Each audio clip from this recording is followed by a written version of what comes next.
Ang opening scene ay nagtatampok ng isang magandang babae na nagngangalang Laura Burney, na masayang nag-e-enjoy sa kanyang oras sa beach. Tila wala siyang problema sa buhay at may perpektong pagsasama sa kanyang asawang si Martin, isang matagumpay na investment counselor sa Boston. Nakatira sila sa isang malaking summer villa malapit sa beach. Isang araw, nagbihis ng maayos ang dalawa at dumalo sa isang social gathering. Bagamat nasa iba't ibang grupo ng mga kaibigan, tila nagkakaintindihan pa rin sila habang patuloy na nagtitinginan. Pagkatapos ng event, umuwi sila at nagkasiyahan. Kinabukasan, napansin ni Martin ang isang tuwalya na hindi maayos sa banyo. Kaya dinala niya si Laura doon at pinaalalahanan na huwag nang magkamuli ng ganong pagkakamali. Takot sa posibleng mangyari, sinuri ni Laura ang lahat sa kusina, kahit na ang pagkakahanay ng mga lata ng pagkain ay ginawa niya ng may lubos na pag-iingat. Pagkatapos, lumabas si Martin para makipagkita sa isang kapitbahay, na pinuri ang kagandahan ni Laura at sinabing madalas niya itong makita sa bintana. Pagkatapos, napag-usapan nila ang tungkol sa bangka ng kapitbahay at ipinahayag ni Martin ang kanyang hilig sa paglalayag. Nang marinig ito, inimbitahan siya ng kapitbahay at si Laura para sa isang gabi ng paglalayag. Pumayag si Martin kahit alam niyang takot sa tubig ang asawa at hindi ito marunong lumangoy. Pagbalik sa bahay, sinampal ni Martin si Laura at sinipa pa ito. Galit siya dahil may ibang taong nag-e-enjoy sa pagtingin sa kanyang asawa. Sa puntong ito, lumalabas na sa likod ng maganda at makisig na anyo ni Martin, may isang obsessive at controlling na tao na pisikal,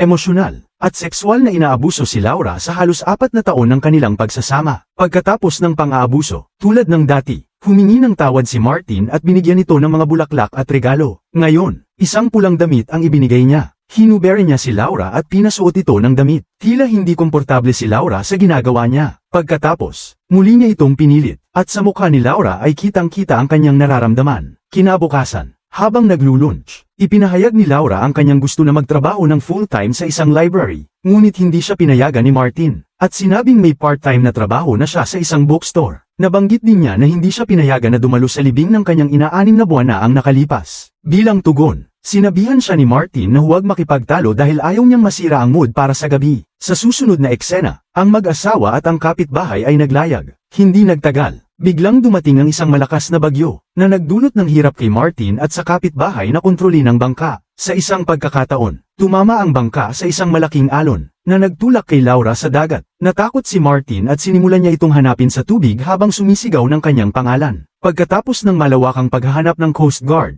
ang safety vest lang ni Laura ang natagpuan at ipinapalagay na siya ay nalunod at namatay. Pag-uwi ni Martin sa bahay, galit na galit siya at sinisisi ang sarili sa pagkawala ng asawa. Kinabukasan, nagkaroon ng libing, ngunit hindi pa rin makapaniwala si Martin. Sa isang hindi inaasahang pagbabago, lumabas na buhay pa pala si Laura. Ipinakita sa flashback na siya ay tumalon sa dagat at lumangoy. Salamat sa mga sekretong swimming classes na kanyang kinuha habang nagpapanggap na pumapasok sa trabaho. Nang makaligtas siya sa bagyo, nagmamadali siyang umuwi. Kumuha ng bag na kanyang inihanda na at nagsuot ng wig bago sumakay ng bus. Naging malinaw na plano niya ang lahat para makatakas sa mapang-abusong asawa. Sa kasalukuyan, makikita si Laura sa isang bus patungong Cedar Falls, Iowa. Sa kanyang paglalakbay, isang matandang babae ang nag-alok sa kanya ng prutas, na nagpasimula ng kanilang pag-uusap. Ibinahagi ni Laura ang kanyang trahedya kung paano niya ginawa na parang namatay siya para makatakas sa kanyang mapang-abusong asawa. Ibinahagi rin niya na pupunta siya para makita ang kanyang ina, na buhay pa pala. Dati, sinabi niya kay Martin na ang kanyang bulag at stroke-impaired na ina na nagngangalang Chloe ay namatay. Ngunit noong panahong yon, palihim niya itong inilipat sa isang nursing home sa Iowa. Habang papasok ang bus sa Iowa, nagpakita ng malaking ngiti si Laura. Masayang-masaya siya na parang nakalaya siya sa bilangguan. Pagkatapos nito, nagpalit ng pangalan si Laura bilang Sarah Waters, at umupa ng bahay gamit ang pangalang yon. Sinimulan niyang linisin, ayusin, at palamutihan ang kanyang bahay. At sa huli ay ginawa itong maliit niyang paraiso. Sa gabi, tinitingnan niya ang paglubog ng araw at pinahahalagahan ang kasalukuyang sandali. Sinimulan niyang mamuhay ayon sa kanyang gusto. Nagiiwan siya ng tuwalya ng hindi maayos pagkatapos maligo at nagkakalat ng mga lata ng pagkain sa kusina. Sa kabilang banda, naglalakad si Martin sa baybayin ng masugitan ng kanyang paa dahil sa isang basag na piraso ng bumbilya. Tiningnan niya ang paligid at napansin na maraming bumbilya ang basag. Ito ay sadyang binali ni Laura upang mapadali ang kanyang pagtakas. Isang araw, napansin ni Laura ang isang lalaki sa kanilang lugar na nagngangalang Ben Woodward na nagdidilig ng mga halaman sa kanyang hardin. Nang gabing yon, lumabas siya at nagsimulang kumuha ng mga mansana sa hardin ni Ben. Biglang lumitaw si Ben at sinabihan siya na maaari siyang maaresto sa pagnanakaw.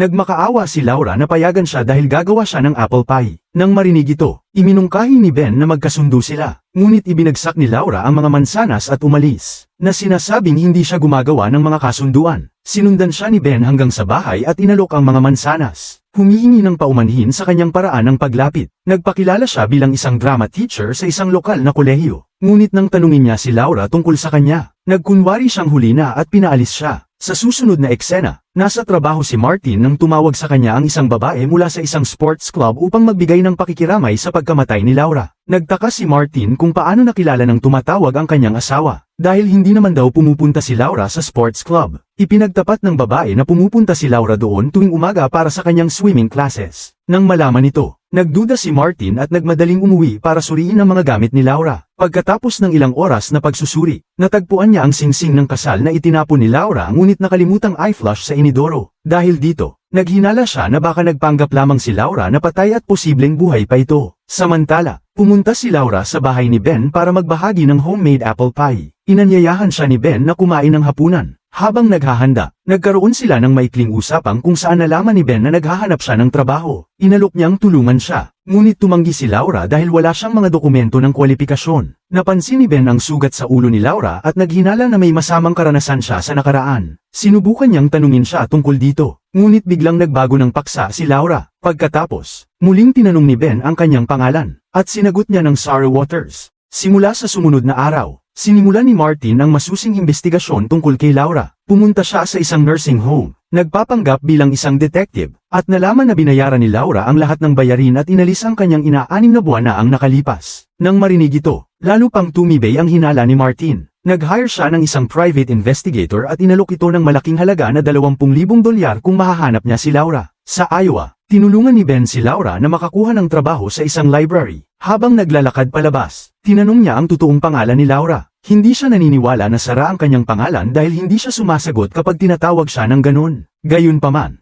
hindi sinabi ni Laura ang totoo at sinabing baka hindi lang siya nakikinig. Sa puntong ito, ipinagtapat ni Ben na gusto niya ito at hiniling na bigyan siya ng pagkakataon. Ngunit si Laura, na may trahedya sa nakaraan, ay ayaw na makipagrelasyon, kaya tumanggi siya. Makalipas ang ilang araw, nagdiwang ang buong bayan ng araw ng kalayaan. Sa gitna ng mga tao, nakita ni Ben si Laura at humingi ng paumanhin sa nakaraang pangyayari. Gayunpaman, iminungkahi ni Laura na kalimutan na lang nila ang lahat. Ipinagtapat niya ang tungkol sa kanyang ina, na hindi niya nakikita sa loob ng 6 na buwan. Sa gabing yun, inanyayahan ni Ben si Laura sa kanyang studio, kung saan masayang nagbonding ang dalawa. Pinasuot niya ito ng iba't ibang drama costumes, at sumayaw sila ng romantiko sa isang kanta. Tila masaya sila sa pagsasama at nagkakasundo ng maayos. Unti-unting naging romantiko ang atmosfera habang naghahalikan sila. Ngunit nang subukang pasimulan ni Ben ang mas malalim na intimacy, naalala ni Laura ang kanyang trahedya, na nagdulot ng labis na pagkabalisa. Dahil dito, lumaban siya at itinulak siya palayo. Samantala, natagpuan ni Martin si Chloe sa isang bagong nursing home, na nagpatunay sa kanyang hinala. Kinabukasan ng umaga, nakaupo si Ben sa labas ng kanyang bahay na may malungkot na ekspresyon. Makalipas ang ilang sandali, lumapit si Laura at nagsimulang magkwento tungkol sa kanyang mapang-abusong asawa. Ipinagtapat din niya kung paano niya ginawa na parang patay siya para makatakas sa kanya. Bilang tugon, tiniyak ni Ben ang kanyang kaligtasan at binigyan siya ng nakakagaan ng loob na yakap. Pagkaraan, tinulungan ni Ben si Laura na magbalat kayo bilang isang lalaki bago ito bumisita sa kanyang ina sa nursing home. Lumapit siya sa kanyang ina gamit ang isang lullaby na dati niyang kinakanta sa kanya noong bata pa siya. Tuwang-tuwa si Chloe na makita ang kanyang anak pagkatapos ng mahabang panahon. Habang nag-uusap, ipinagtapat ni Laura na iniwan niya si Martin at masaya na siya ngayon. Sinabi rin niya tungkol kay Ben at sa kanyang trabaho bilang isang drama teacher. Samantala, nasa nursing home din si Martin. Sinusubukang maghanap ng impormasyon tungkol sa mga bumibisita kay Chloe. Habang umiinom ng tubig sa isang fountain, nakita niya si Laura sa harap niya. Gayunpaman,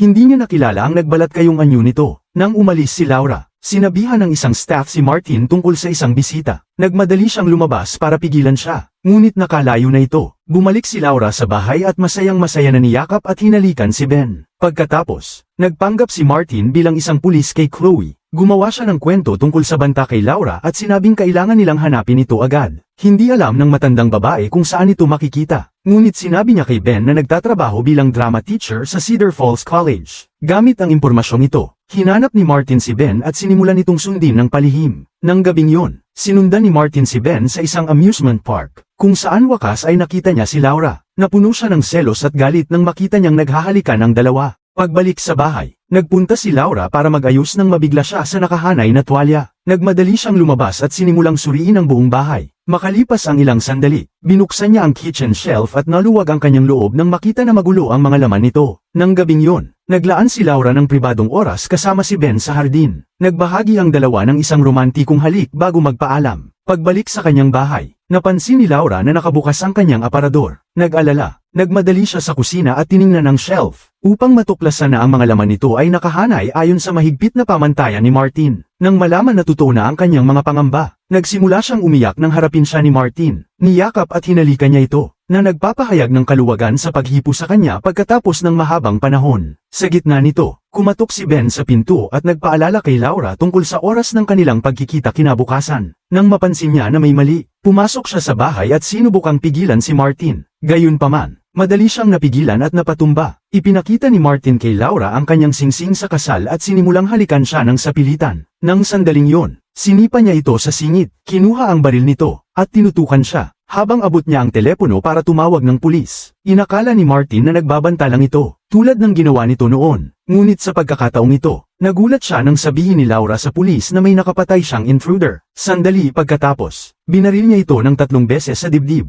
na nagdulot ng pagbagsak nito sa sahig. Pagkatapos ng insidente, nagsimulang umiyak si Laura nang biglang magising si Martin tulad ng isang zombie at tinutukan siya ng baril sa desperadong pagtatangkang patayin siya. Sa kabutihang palad, naubusan ng bala ang baril, at namatay siya sa kanyang mga sugat. Nagtatapos ang pelikula habang nagyakapan sina Laura at Ben at naghihintay sa pagdating ng pulis.